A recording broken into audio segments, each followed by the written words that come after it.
बिस्मिल्लाहिर्रहमानिर्रहीम। इय्याका नअबुदु व इय्याका नस्तईन। व्यूअर्स, मैं हूं साहिद अजीज़ लगर गपशप के प्लेटफॉर्म से। उम्मीद करता हूं आप सब लोग खैरियत से होंगे और आपके दिन अच्छे गुजर रहे होंगे।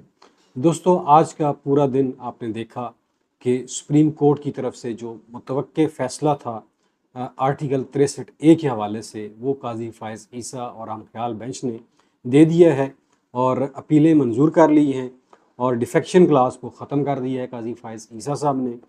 और ये मामला जो है काफ़ी अरसे से चल रहा था, लेकिन इस टाइम के ऊपर इस केस को लगाना बेसिकली वजह जो कानूनदान कह रहे हैं वो यही है कि काजी साहब का अपना इससे मफाद जुड़ा हुआ था। आज जब बैरिस्टर अली ज़फ़र अदालत में पेश हुए तो उन्होंने काजी साहब को बताया। काजी साहब ने उनसे पूछा, जी आपकी मुलाकात आपके क्लाइंट से हो गई है? तो उन्होंने कहा, जी कि मेरी मुलाकात एज ए मेरे क्लाइंट से नहीं हुई है, एज ए क्लाइंट मैंने मुलाकात उनसे नहीं की है, इसलिए एक मुलाकात में पुलिस अफसर मौजूद थे तो इससे आप मुलाकात नहीं कह सकते। लेकिन काजी साहब ने इसकी तरफ कोई तवज्जो नहीं दी। इसके अलावा बैरिस्टर अली ज़फ़र ने और भी काफ़ी सारे एतराज़ात उठाए। उनका मकसद था कि टाइम गेन किया जाए, लेकिन काजी साहब ने उनके तमाम एतराज़ात को मुस्तरद कर दिया, उन्हें ख़ातर में नहीं लेकर आए।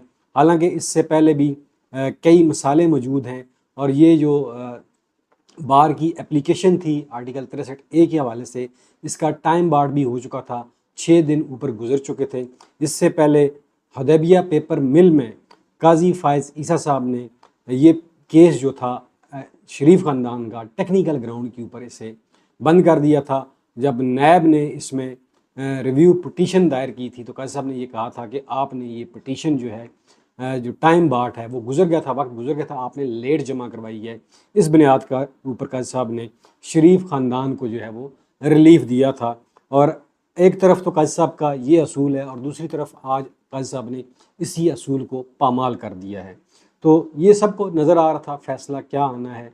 बेसिकली पाकिस्तान में लोटाक्रेसी का और फ्लोर क्रॉसिंग का जो लाइसेंस है वो दे दिया गया है ताकि जो सियासी जिस्म फरोशी है उसको जायज़ करार दिया जा सके। फिर अली ज़फ़र साहब ने ये भी कहा कि ये जो आपने कमेटी बनाई है, फिर इसी कमेटी ने ये बेंच भी बनाया है और आइनी तरमीम आगे होनी है।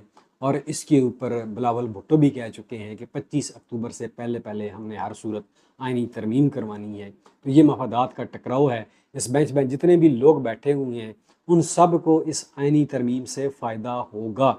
लेकिन काजी साहब ने ये बात भी सुनी अनसुनी कर दी और फिर बैरिस्टर अली ज़फ़र ने इस प्रोसीडिंग का बाइकाट कर दिया। लेकिन बाद में काजी फ़ाइज़ ईसा ने बैरिस्टर अली ज़फ़र को अदालत का मामन मुकर्रर कर दिया, जिसके ऊपर काफ़ी सारे जो माहिरीन हैं वो कह रहे हैं कि बैरिस्टर अली ज़फ़र साहब को मामन नहीं बनना चाहिए था। बहरहाल ये भी एक इशू है। लेकिन आज आप देखें कि लोटाक्रेसी का जो है लाइसेंस मिल चुका है। अगले 1-2 दिनों में आपको नज़र आएंगे कि किस तरह बोलियां लगती हैं कौमी असम्बली के और सेनेट के मेम्बरान की, कौन कितने करोड़ में बिकता है इस आइनी तरमीम को मंजूर करवाने के लिए। किसी की बहन उठाई जाएगी, किसी की बीवी उठाई जाएगी, किसी के बच्चे उठाए जाएंगे और इस तरह मेम्बरान कौमी असम्बली और सेनेटर को मजबूर किया जाएगा कि वो इस आइनी तरमीम के हक़ में वोट दें। अब दोस्तों, मौलाना फजल रहमान का और PTI का बड़ा इम्तिहान शुरू हो चुका है। कुछ ख़बरें हैं कि मौलाना साहब के जो 2 अरकान हैं वो शायद मौलाना साहब के काबू में नहीं है, वो मौलाना साहब के अगेंस्ट जाके वोट देंगे। लेकिन 6 अरकान जो हैं वो मौलाना साहब के काबू में हैं। अब PTI के 3 अरकान बेसिकली मशकूक हैं और बाकी अरकान को काफ़ी हद तक PTI ने महफूज मकामात पर मुंतकिल कर दिया है। एक तरफ तो आज हुकूमती वज़रा भी कह रहे हैं कि OIC की कॉन्फ्रेंस होनी है पाकिस्तान में और इस टाइम के ऊपर जो है वो इमरान खान साहब एहतजाज कर रहे हैं, मुल्क में इंतशार फैला रहे हैं। और इस तरह ख्वाजा आसफ़ ने भी ट्वीट्स की और बाकी वज़रा ने भी ट्वीट्स की हैं। तो ये मामला तो बड़ा सिंपल है, हल हो जाएगा। आप आज आइनी तरमीम को मौखर कर दें और ख़ान साहब जो है वो एहतजाज को मौखर कर देंगे। ख़ान साहब ये एहतजाज अपने आप को जेल से बाहर निकालने के लिए तो नहीं कर रहे, वो सिर्फ़ और सिर्फ पाकिस्तान, आइने पाकिस्तान को बचाने के लिए कर रहे हैं। उसके ऊपर जो खुदकुश हमला किया जा रहा है 26वीं आइनी तरमीम के ज़रिए, वो उसके लिए एहतजाज कर रहे हैं ना कि OIC की कॉन्फ्रेंस हो रही है तो उसलिए एहतजाज करें। ये सबको पता है। अगर उन्होंने अपने आप को जेल से बाहर निकलवाने के लिए एहतजाज करना होता तो वो पहले कर लेते। उन्होंने पहले नहीं किया। उन्होंने ये एहतजाज सिर्फ और सिर्फ इसलिए कर रहे हैं ताकि पाकिस्तान के आइन को बचाया जा सके। लेकिन कुछ लोग ये समझते हैं कि खान साहब ये एहतजाज मुल्क में इंतशार फैलाने के लिए कर रहे हैं, हालांकि ऐसा नहीं है। खान साहब ने अगर एहतजाज करना होता अपने आप को बचाने के लिए तो वो 11 माह से जेल में हैं, वो पहले कर लेते। तो ये भी इनका एक फजूल आर्गूमेंट है। और फिर अगर आप इतने ही संजीदा हैं, आपको मुल्क की इज़्ज़त का इतना ही ख्याल है कि इंटरनेशनल मेहमान पाकिस्तान में आ रहे हैं और पाकिस्तान में सियासी इंस्टेबिलिटी ना हो, तो उसके लिए बड़ा आसान हल है। आप आइनी तरमीम जो है वो नवंबर में ले जाएं और ख़ान साहब अपना एहतजाज मौखर कर देंगे। फिर जब आप आइनी तरमीम पेश करेंगे, मुसवदा डिस्कस होगा, अगर मंजूर होगा अपोजिशन को तो वो आपके साथ बैठ जाएगी, अगर नहीं होगा तो वो अपना एहतजाज कर लेंगे। इसमें कौन सी इतनी बड़ी साइंस है। और फिर कल का जो एहतजाज है बड़ा अहम है जी। 4 अक्टूबर का उधर अली अमीन गंडापुर ने भी ऐलान कर दिया है कि काफ़िले हर सूरत जो हैं वो डी चौक आएंगे। और डी चौक को इस वक्त असूली तौर के ऊपर कंटेनरस्तान बना दिया गया है। डी चौक की तरफ जाने वाले तमाम रास्ते, हत्ता के हाईवेज़ जितनी भी हैं, एक्सप्रेस वे है, पूरे इस्लामाबाद में कंटेनर लगा के उसको एक कंटेनरस्तान में तब्दील कर दिया गया है। ज़बरदस्ती कंटेनर पकड़े जा रहे हैं और जो कंटेनर मालकान हैं वो भी शिकायत कर रहे हैं। लेकिन अभी एक लेटेस्ट मैसेज भी आया है मोहसिन नकवी साहब का कि उन्होंने रेंजर्स रेड जोन जो है वो रेंजर्स के हवाले कर दिया है और आर्मी को 5 तारीख से इस्लामाबाद की सिक्योरिटी के लिए तैनात किया जा रहा है। ये मोहसिन नकवी साहब का कहना है। और मोहसिन नकवी साहब और फैसल वाडा साहब जो हैं जो स्पोक्स पर्सन हैं मुक्तदरा के, उन्होंने आज अली अमीन गंडापुर को धमकियाँ भी लगाई हैं और उन्हें कत्ल करने की भी धमकी दी है जो उन्होंने प्रेस कॉन्फ्रेंस की है। तो ये अंदर से डरे हुए हैं और खौफ इन्हें नज़र आ रहा है। और फिर काजी साहब ने जब ये फ़ैसला सुनाया तो उनका जो पुतला नज़र आतश किया गया, उसके ऊपर बैरिस्टर चेयरमैन PTI बैरिस्टर गौर समेत 20 वकला के ख़िलाफ़ मुकदमा भी दर्ज कर लिया गया है। और फिर डॉक्टर RF अलवी जो साबिक़ सदर हैं पाकिस्तान के, उनके ख़िलाफ़ भी, उनकी आप जानते हैं कि 92 से डेंटल क्लिनिक है कराची के अंदर, उस डेंटल क्लिनिक को भी लॉक लगा दिया गया है, बंद कर दिया गया है। और पिछले दिनों से जो डॉक्टर अलवी साहब बयान दे रहे हैं वो चौधरी उससे सख्त नाराज़ है, जिसकी वजह से उन्हें भी बंद कर दिया गया है, उनकी क्लिनिक को भी। और अली अमीन गंडापुर का एहतजाज किसी सूरत मनसूख ना करने का फ़ैसला वफाकी हुकूमत पुरअमन एहतजाज के रास्ते में रुकावट ना बने, ये अली अमीन गंडापुर साहब ने कहा है। और इसी तरह RF अलवी साहब ने कहा है जी काजी फ़ायज़ ईसा ने पाकिस्तान को जस्टिस मुनीर से ज़्यादा बड़ा नुकसान पहुँचाया है। काजी फ़ायज़ ईसा के मुंह में लड्डू फूट रहे हैं कि उन्हें आइनी अदालत नज़र आ रही है, वो उसके सरबराह बनने जा रहे हैं और इस तरह वो सुप्रीम कोर्ट के पर काटना चाह रहे हैं। लेकिन ये इतना आसान नहीं है जितना इन्हें नज़र आ रहा है। और नून लीग के आज मेरी बात लिख लें, बाज़ लोग कह रहे हैं कि 2 लोग जो है नून लीग के टूट चुके हैं, वो वोट नहीं डालेंगे। मेरी इतला के मुताबिक 2 से ज़्यादा लोग जो हैं वो नून लीग के टूट चुके हैं जो इस आइनी तरमीम के ख़िलाफ़ वोट डालेंगे। और ये तादाद दोस्तों दर्जन से ज़्यादा भी हो सकती है। ये भी मैं आपको बता दूं, वक्त आने पर आपको पता चल जाएगा। हो सकता है कि ये आइनी तरमीम टेबल भी ना कर सकें। सलमान अकरम राजा जो हैं जी, उनका बड़ा अहम बयान है। पूरे पाकिस्तान से अपील करता हूँ कि निकलो, आज नहीं निकलोगे तो कब निकलोगे, हमारी सारी ज़िंदगी आज इस लम्हे पर आकर रुक गई है। अब हमें फ़ैसला करना होगा और बातिल को शिकस्त देना होगी। जी बिल्कुल माहौल ऐसा ही है पाकिस्तान के अंदर। फैज़ाबाद इंटरचेंज की सूरत हाल पर कंटेनर लगना शुरू हो गए हैं और 4 से 6 अक्टूबर तक दफ़ा 144 नाफज रहेगी वहाँ पे। लाहौर में भी दफ़ा 144 नाफज कर दी गई है। और अब दोस्तों जितने भी अरकान पार्लियामेंट है उनकी फैमिलीज़ को सिक्योर मकामात पर पहुँचाना ज़रूरी है, इसलिए कि वो ये आनी तरमीम के हक़ में उनसे वोट लेने के लिए किसी हद तक भी जा सकते हैं। इसलिए कि ये जो आइनी तरमीम है ये पार्लिमान में तैयार नहीं हुई है, इसमें पार्लिमान की कोई इनपुट नहीं है। ये पिंडी के अंदर तैयार हुई है और मैरियट होटल में बैठे हुए मखदूम साहब इसको तैयार कर रहे हैं।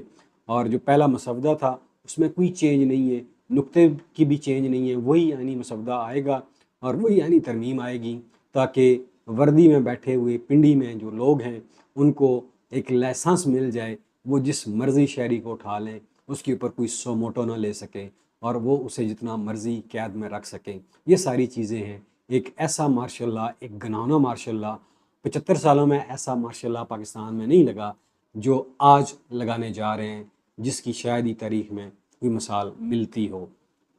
दोस्तों, आरफ अलवी का एक और बयान है, मैं चीफ जस्टिस काजी फ़ाइज़ ईसा से एक वादा मांगता हूँ कि जब भी वो रिटायर हों तो पाकिस्तान में रहें, ताकि इसे ये कौम अंदाज़ा करवाए कि पाकिस्तान में रहना है तो पाकिस्तान से गरदारी नहीं करनी। और जनाब, ये किधर रहते हैं पाकिस्तान में? पाकिस्तान इनका भाई वतन थोड़ा ही है, इनका भाई वतन तो लंदन में है, जहाँ इनके फ्लैट्स हैं, जदादे हैं, वो तो सारा कुछ मालूम है सबको। और काजी फ़ाइज़ सब कहते हैं जी कि मैं बड़ा बर्दाश्त करता हूँ सारा कुछ। आज चीफ जस्टिस से तल्ख़ कलामी करनी जो है वो महंगी पड़ गई है जी। जो काज़मी साहब हैं, मुस्तफ़ीन काज़मी साहब को गिरफ़्तार कर लिया गया है। उन्होंने भरी अदालत में चीफ जस्टिस काजी फ़ाइज़ ईसा की ऊपर लानत भेजी है और आज उन्हें अगवा कर लिया गया है। ये सूरत हाल है पाकिस्तान के अंदर। और आने वाले जो दिन हैं दोस्तों, ये बड़े ही अहम हैं। बाज़ लोग कह रहे हैं जी कि जो अक्सरियती जज हैं, 8 जज हैं, वो कुछ करिश्मा करेंगे, ये करेंगे, वो कुछ भी नहीं करेंगे। उन्होंने क्या करना है? और भाई उन्हें भी तो अपनी एक्सटेंशन चाहिए ना। इस आईनी तरमीम से जितने भी जजेस हैं सबको फ़ायदा होगा, सब मिले हुए हैं भाई। कोई मंसूर अली शाह नहीं, कोई मुनीब अख्तर नहीं, कोई कुछ नहीं, ये सब इसी का हिस्सा हैं। और अगर इन्होंने कुछ करना होता तो ये 63A से पहले कर लेते। ये सारी खबरें हैं, ये सब ड्रामेबाजियाँ हैं, ये ट्वीट किए जा रहे हैं जी अक्सरियती जजों की अदालत बैठ गई है, वो ये कर लेंगे, वो कुछ भी नहीं करने जा रहे भाई। ऐसा कुछ भी नहीं हो रहा। उन्हें भी 3 साल एक्स्ट्रा मिल जाएंगे, ठीक है ना, 3 साल की मुफ्त की रोटियां मिल जाएंगी। इन्होंने क्या करना है? इन्होंने पाकिस्तान की कौन सी खिदमत किया और जो इन्होंने अगले 3 साल करनी है? इन्हें तो अपनी नौकरियां नज़र आ रही हैं। तो लिहाजा ये जो खबरें फैलाई जा रही हैं ना कि अक्सरियती जज बैठ गए हैं, वो पता नहीं क्या, पता नहीं पाकिस्तान उनके बगैर चल नहीं सकता, तो ये सब ड्रामेबाजी हैं। उन्होंने कुछ भी नहीं करना, ना ही वो कर सकते हैं। इस वक्त अमली तौर के ऊपर पाकिस्तान के अंदर जो है वो मार्शल लॉ लगा हुआ है और इस मार्शल लॉ लगवाने में चीफ जस्टिस काजी फ़ाइज़ ईसा और आज ये जो 5 का बेंच था ये इसमें शरीक है। तीनों की शक्लें देखें तो बस अल्लाह माफ़ करे, आप समझ गए होंगे मैं क्या कहना चाह रहा हूँ।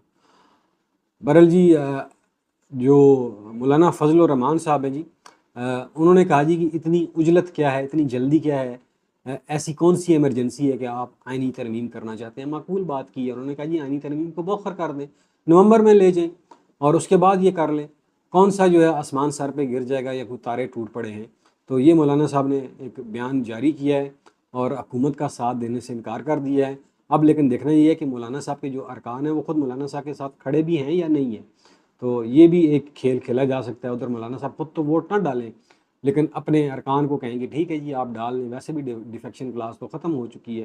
तो ये सारा खेल खेला जा रहा है और क्रैकडाउन स्टार्ट हो चुका है जी। PTI के 1000 से ज़्यादा लोगों को गिरफ़्तार कर लिया गया है और ताकि कल जो D चौक में एहतजाज होना है उसको रोका जा सके।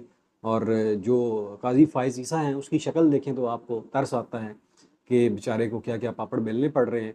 लेकिन हकीकत जो ये है कि अब इतना कुछ करने के बावजूद भी अगर काजी साहब को आईनी अदालत का ओहदा ना मिला और एक्सटेंशन ना मिली तो फिर ये किधर जाएंगे? सोचने वाली बात है। और मुझे लगता यही है कि इनके साथ बहुत बड़ा हाथ होने वाला है। काजी साहब को ना तो आईनी अदालत का ओहदा मिलना है और ना ही इन्हें शायद एक्सटेंशन मिले और इन्हें चलता कर दिया जाए।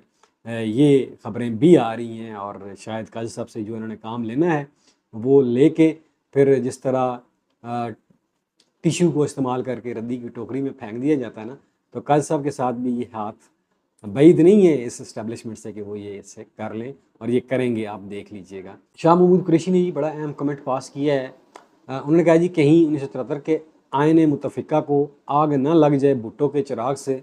ये शाह महमूद कुरैशी ने जो जेल से ख़त लिखा है बिलावल भुट्टो को, उसमें उन्होंने कहा है कि आज जो बिलावल भुट्टो साहब बढ़ बढ़ के TV के ऊपर आ रहे हैं और कह रहे हैं जी आईनी तरमीम लाजमी होगी, हम आईनी अदालत बुलाएंगे, ये करेंगे, वो करेंगे। माजी तो शायद इन्हें याद ही नहीं है कि इनकी वालदा के साथ नून लीग ने क्या किया था। इनके वालिद को जेल में किसने डाला था? क्या उस वक्त इमरान खान इक़्तिदार में था? इनकी वालदा को जेल में किसने डाला था? क्या उस वक्त इमरान खान इक़्तिदार में था? इनकी वालदा को जब जेल में डाला गया तो उस वक्त जो नवाज शरीफ है वो ज़िया उल हक की गोद में बैठे हुए थे। वो पंजाब के गवर्नर थे, वज़ीर आला थे। और बाद में जब जरदारी को जेल में डाला गया तो उस वक्त नवाज शरीफ जो है वो वज़ीर आज़म थे और उनको एक रेस्ट हाउस में रखा गया। वो जेल तो खैर थी नहीं, रेस्ट हाउस था। बहरहाल जाके अपने शहबाज शरीफ और नवाज शरीफ से पूछेंगे उन्होंने इनका बचपन छीना था।